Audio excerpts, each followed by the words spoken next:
அஸ்ஸலாமு அலைக்கும் வரஹ்மத்துல்லாஹி தஆலா பரகாத்துஹு. ஸோ நம்ம இன்றைக்கி என்ன பார்க்க போகிற பயனோட தலைப்பு என்னென்னா, நபி ஸல்லல்லாஹு அலைஹி வஸல்லம் வந்து தாயிஃப் நகருக்கு சென்றபோது என்ன சம்பவம் நடந்துச்சு அப்படின்றத பற்றி பார்க்கலாம். ஸோ அதில் வந்து நமக்கு ஒரு படிப்பினை எடுத்துக்கலாம். சரிங்களா? நபி ஸல்லல்லாஹு அலைஹி வஸல்லம் வந்து அவங்களுக்கு நபி பட்டம் கிடச்சி 9 வருஷம் வந்து மக்காவில் வந்து வாழ்ந்துகிட்டு இருந்தாங்க. ஸோ அந்த 9 வருஷத்தில் அவங்களுக்கு வந்து நிறைய துன்பங்கள் கஷ்டங்களும் இருந்துச்சு. என்ன அப்படின்னா, அதில் வந்து கொஞ்சம் பேர் தான் மக்காவில் வந்து முஸ்லீமாக மாறியிருந்தாங்க, கொஞ்சம் பேர் காஃபியராக இருந்தாங்க. இதில் வந்து இந்த முஸ்லீமாக மாறினவங்க அவங்களுக்கு உதவி பண்ணாங்க, முஸ்லீமாக இல்லாதவங்கள கொஞ்சம் பேர் வந்து அவங்களுக்கு உதவியாக இருந்தாங்க, அவங்களுக்கு பாதுகாப்பும் கொடுத்தாங்க. ஆனால் அது போக மீதி இருக்க நிறைய காஃபியர்கள் என்ன பண்ணாங்கன்னா, இவங்களுக்கும் நபி ஸல்லல்லாஹு அலைஹி வஸல்லம் யாரெல்லாம் முஸ்லீமாக மாறினாங்களோ அவங்களுக்கு வந்து நிறைய வந்து அவங்களுக்கு தொந்தரவு கொடுக்க ஆரம்பித்தாங்க. ஸோ அவங்க போகிறப்ப தெருவில் போகிறப்போ வர்றப்போ அவங்க தொழுகிறப்போ இந்த மாதிரி நிறைய இடத்துல அவங்களுக்கு வந்து பிரச்சனை கொடுக்க ஆரம்பித்தாங்க. ஸோ ஏன்னா அவங்க வந்து முஸ்லீமாக மாறி இருக்காங்க, ஒரு புதிய மதத்துக்கு இது பண்ணுறாங்க அப்படின்றதுனால எல்லாருமே அவங்க மேலே கோபமாக இருந்தாங்க. ஸோ அந்த நேரத்தில் அப்படின்றப்ப இந்த கொஞ்சம் முஸ்லீமாக மாறினவங்க வந்து இவங்களுக்கு வந்து உதவியாக இருந்தாங்க. அதுபோக இன்னொரு முக்கியமான ஆள் யார் அப்படின்னா, நபியோட சிறிய தந்தைங்கிற அபுதாலிப் அப்படின்றவங்க வந்து அவங்களுக்கு வந்து ரொம்ப பாதுகாப்பாக இருந்தாங்க. ஏன் அப்படின்னா, ஸோ எப்போவுமே நம்ம ஊரில் ஒரு தலைவராக இருக்கிறப்போ அவங்க சொன்னால் கேட்பாங்க, அவங்களுக்கு ஒரு மரியாதை கொடுப்பாங்க அப்படின்றத மாதிரி அந்த இடத்துல அவங்க வந்து கொஞ்சம் பெரிய ஆளாக இருந்ததுனால யாருமே அவங்கள மீறி இவங்களுக்கு அதிகமாக இப்போ துன்பம் இருந்துச்சு. ஆனால் அவங்க இருக்கிறப்ப அவங்களால எதுவுமே பண்ண முடியல. ஆனால் நபி பட்டம் கிடச்சி 10வது வருஷத்தில் வந்து அவங்களோட சிறிய தந்தை வந்து இறந்துட்டாங்க. ஸோ மௌத்தானதுக்கு அப்புறம் இவங்களுக்கு வந்து ரொம்ப ஈஸியாச்சு. இனிமேல் யாரும் இல்லை அவருக்கு, அப்போ நம்ம இவர் என்ன வேணாலும் பண்ணலாம் அப்படின்னு சொல்லிட்டு அவருக்கு வந்து ரொம்ப அதிகமான துன்பத்தை கொடுக்க ஆரம்பித்தாங்க. யாருக்கு? நபி ஸல்லல்லாஹு அலைஹி வஸல்லம் அவங்களுக்கும் சரி, யாரெல்லாம் முஸ்லீமாக மாறினாங்களோ அவங்களுக்கு தொந்தரவு கொடுக்க ஆரம்பித்தாங்க. ஸோ இந்த மாதிரி நேரத்தில் தான் நபி ஸல்லல்லாஹு அலைஹி வஸல்லம் என்ன யோசிச்சாங்க அப்படின்னா, நமக்கு வந்து முஸ்லீமாக மாறிட்டோம், நம்மளை நம்பி நிறைய பேர் வந்திருக்கிறாங்க, ஸோ இவங்களுக்கும் நமக்கும் பாதுகாப்பு வேணும் அப்படின்றதுனால யாரையா ஒரு ஆள், பெரிய ஆள், ஒரு சமூகம், ஒரு கூட்டம் வந்து நமக்கு பாதுகாப்பாக இருந்துச்சுன்னா இன்னும் முஸ்லீமாக நிறைய பேர் மாறுவாங்க அப்படின்றதுக்காக யோசிக்கிறாங்க. அப்போ தான் சரி தாயிஃப் நகருக்கு போவோம். ஏன்னா அங்கே வந்து ஒரு பெருங்கூட்டம் என்னென்னா சஹீஃப் கிளையினர்னு ஒருத்தங்க இருக்கிறாங்க அந்த இடத்துல.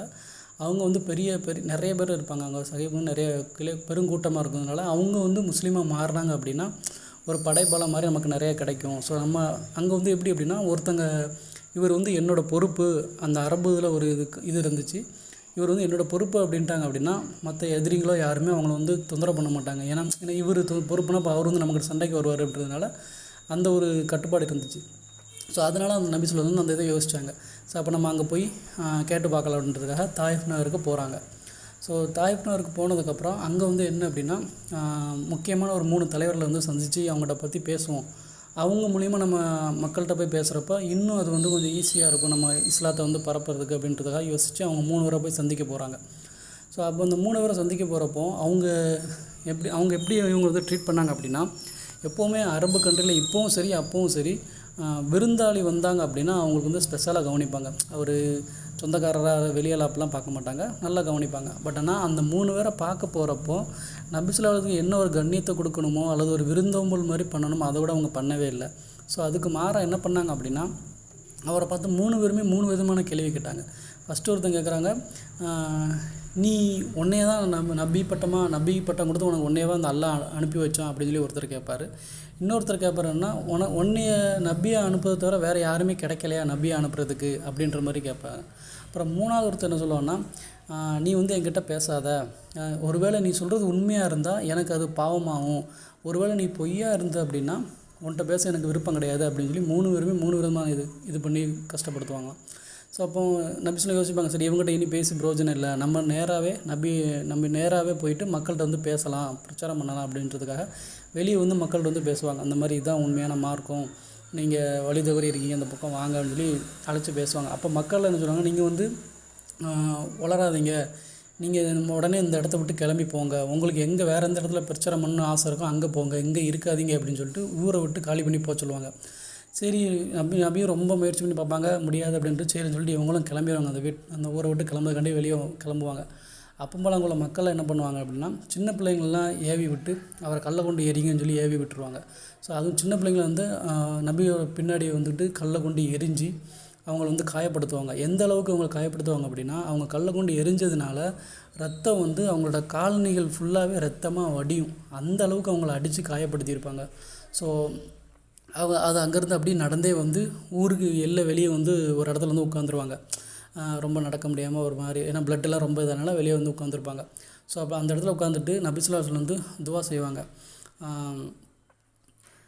யா அல்லாஹ், என்னுடைய பலவீனத்தையும் என் சாதுரிய குறைவையும் மனிதர்களிடம் நான் கேவலமாக இருப்பதையும் உன்னிடமே முறையிடுகிறேன்.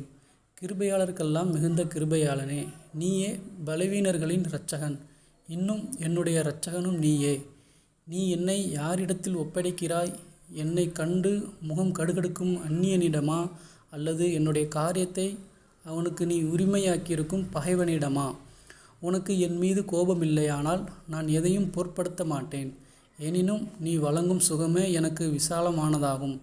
உனது உள்ளமையின் பொருட்டால் இருள்கள் ஒளி பெற்றன, இம்மை மறுமையின் காரியங்கள் சீர்பெற்றன. அந்த ஒளியின் பொருட்டால் என் மீது உன் கோபத்தை நீ இறக்கி வைப்பதை விட்டும் உன் சினம் என் மீது ஏற்படுவதை விட்டும் உன்னிடம் பாதுகாப்பு தேடுகிறேன்.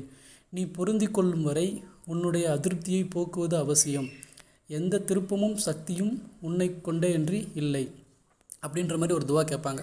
ஸோ அவங்க வந்து கஷ்டப்பட்டு ஒரு கஷ்டமான மனநிலையில் வந்து துவா கேட்பாங்க. இந்த துவா கேட்டோடனே அல்லாஹ் தாலாவுக்கு வந்து ரொம்ப கோபமாயிரும்.